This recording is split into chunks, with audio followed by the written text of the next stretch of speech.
تو ان دنوں میں اپنے پروردگار کی کثرت سے یاد اور صبح و شام اس کی تسبیح کرنا۔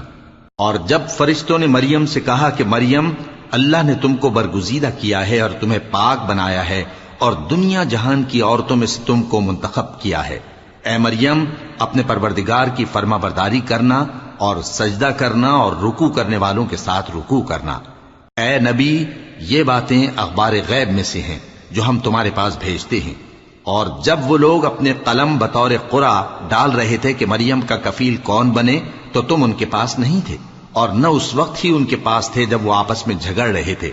وہ وقت بھی یاد کرنے کے لائق ہے جب فرشتوں نے مریم سے کہا کہ مریم، اللہ تم کو اپنی طرف سے ایک کلمے کی بشارت دیتا ہے جس کا نام مسیح اور مشہور عیسیٰ ابن مریم ہوگا، اور جو دنیا اور آخرت میں آبرو مند اور مقربین میں سے ہوگا، اور ماں کی گود میں اور بڑی عمر